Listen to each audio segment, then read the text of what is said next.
All right, so let's begin this very special segment today. And when it comes to money, confidence is everything. But confidence doesn't come from luck, it comes from knowledge. In today's fast-changing financial world, where every day brings new products, new platforms, and endless advices, how can investors truly feel empowered to make the right choices? Are Indian investors becoming more confident, or are we still following what we hear on social media and WhatsApp groups? And what does it really take to move from being a hesitant saver to a confident investor? To discuss all of this and more, joining me today is Ankur Thakore, Chief Business Officer at HSBC Mutual Fund, who will help us decode what financial confidence really means and how investors can take charge of their money with clarity and conviction. Hi, evening, and welcome to the show. Let me put this first question. What does it really mean to be a confident investor in today's financial markets with so much of noise around it as well? Yeah, thank you very much. Good evening. To me, a confident investor is one who definitely knows what their financial goals are. They've already built a plan, but more importantly, stick to the plan despite all volatility and the noise which will be there in the market. Because the most important part for a person to achieve their financial goal would be to stay put on their plan, irrespective of what's happening and the noise around in the market. So I would think that's the most important part in terms of a confident investor. Very interesting. But then, do you think Indian investors are becoming more empowered, or is there still a trust gap? We hear stories about tier 2 and tier 3 really participating and taking away the big chunk of investments also. But then, how much do you think is based on the right approach of investment, or do you think it's just investor interest that's big, we are seeing, but it still lacks financial literacy? Are they truly empowered, or you think there is still a trust gap? Truly speaking, the number of customers coming through have increased, but I would still say there is still a big gap in terms of financial expertise or financial literacy, which is needed to be built in. And that is what is leading to some bit of a trust gap because many a times people tend to invest without actually having the reason why they are wanting to invest in. And when that is the situation, you are kind of just investing for the sake of what you've heard in the market or what you've read on the WhatsApp or so on and so forth. I think the empowerment will come through once we are able to build more financial literacy, when people are able to understand why they are doing a kind of investment which they are doing today. And that is something which will shift from being just a normal investor who's doing for the sake of hearing or doing things basis what they've heard, but actually getting into a proper investment plan would be the shift which I would expect over the course of next few years. All right, Ankur, now what according to you are first three steps an investor should take before putting money into any product? And I'm talking about someone who's a new investor who's just heard about equity and because of the noise has also felt attracted, or the FOMO that we usually talk about. So what according to you would be the right step, and what kind of a homework you would recommend an investor also to do, at their end? Sure, I think that's a very important point because most of the time people end up talking about products and the vehicle as the first step. That actually is the last step in terms of where we should be going in from an investment perspective. The first step, in our opinion, would be that we first need to identify ourselves. Why are we saving? Which means what are our financial goals? Why we need to save? The second step is to understand ourselves. Many times people tend to either overestimate the risk taking capability or underestimating their risk taking capability. First, we need to understand where do we stand on a risk matrix. Basis these two will define the kind of products we would like to choose, and hence comes to the asset allocation part. So this may sound very complex, but it is first understanding ourselves, where we stand, what we want to do, and basis that kind of come to the products and the kind of schemes which we would be wanting to invest in. So three-step process: identify your goals. Two is to understand your risk profile, and then basis that risk profile and the return expectation from those products, you come to an asset allocation plan. Very interesting. And once you identify your goals and you know the investment horizon, because Ankur, a lot of time the goals are short term, medium term, and long term, and that is when the investment alternatives or the choices also differ depending on the investment duration. So that's a very important tip from you. But then, let's also talk about all the noise on social media. People still follow a lot of groups on social media, hearsay and WhatsApp forwards. There is a WhatsApp university on its own. How can they shift towards informed choices, and who should they trust? I mean, knowing what's your risk appetite, knowing what's the kind of investment or investment avenue comfort you have, people get swayed with a lot of other advices and free advices which are going on. So how can one really stay informed and make informed choices, more importantly?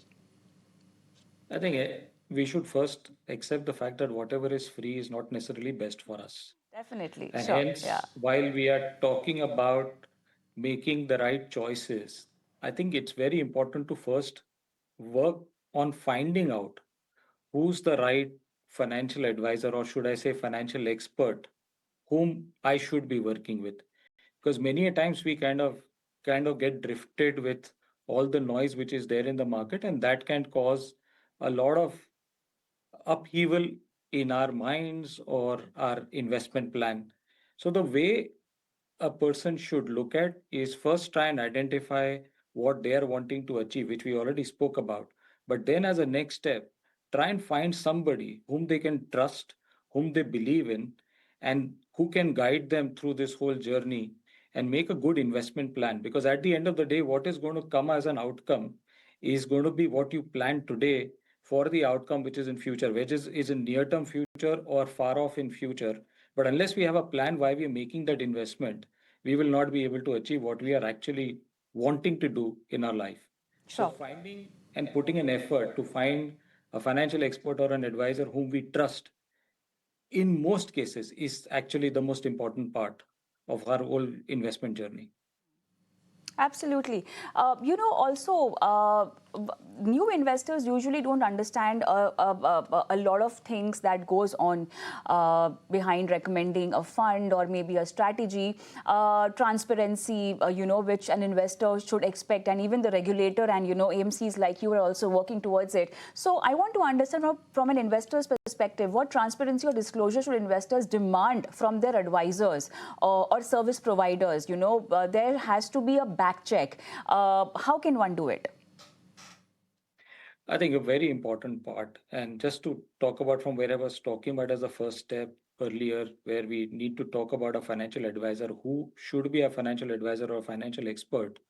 I think there are two areas which I think we definitely need to look at while we are choosing a financial advisor. The first step, I think, is to understand the credentials this individual or an organization brings to you. Not all organizations are working in a similar manner or for the same outcome. Each one has their own strengths, but understanding the credentials is the first step for us. And second is the area which is their expertise or experience of this organization or an individual. Because when we put these two together, it will then kind of put in place what is it that we are expecting from that individual or an organization, and what is our outcome which is being looked at. I think credentials and expertise are the two big areas which each one should demand or look into from their financial expert or the financial advisors whom they are dipping into. If we are able to get these two answers from them, I think we are kind of starting on a good footing. All right. One should really remember that as you have a family doctor, in the same way, you should be having a financial advisor also. And they are just not there to recommend a financial strategy. They are there to handhold you in your entire life and the financial responsibility that you think a financial advisor should be having on them, on your behalf. It's very important for you to work closely with them and also figure out whom you can trust with your money. So, yes, just by seeing good returns, or if the recommendation really works for you, that's just not the role of an advisor. One has to really go deeper and take them as their mentor as far as their financial life is concerned. So yes, very tricky for a few people who are new to the markets, but at the same time, very important selection for a role that investors should keep in mind. But let's also talk about Ankur, digital platforms and fintech apps. We're also looking at robo financial planning that's in trend these days, looking at AI and the way they are guiding investors. Do you think digital platforms and fintechs are genuinely empowering consumers or adding new layers of confusion, especially with respect to trust and investment choices, when the investor is not very much well aware and well versed with the avenues right for them? No, you very rightly put it across. Digital platform brings amount huge amount of convenience for people who definitely know what they want to do. The challenge for us is that most customers don't know what they want to do or what they need to do. I think so. Digital platform does have a convenience for DIY customers who are actually very well informed, very well equipped on whatever they need to do from an investment perspective. But as a reality, most customers really don't know why they are investing. And I think that's where the human touch needs to come in. Robo advisory surely does add value in terms of having to kind of segregate a certain segment of customers and put that as a plan for the broad behavioral pattern which a customer would have. But when it comes to one is to one, no two individuals are similar. We are as human beings are very emotional. And in that journey, while we are trying to build a plan, to sticking to the plan is where the most critical part of the human touch comes into play.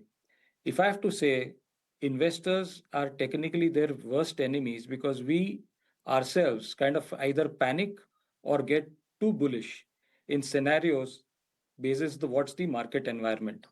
And that can hurt us because in a very bullish scenario, you end up making too much of allocation towards very aggressive products. And in a volatile market, kind of stay away from those kind of asset classes, which can hurt us. So robo advisory, do it yourself kind of platforms does add value for an absolutely informed and a confident investor. But when it comes to most set of investors, we need the human touch to actually help us out to stick to our plan.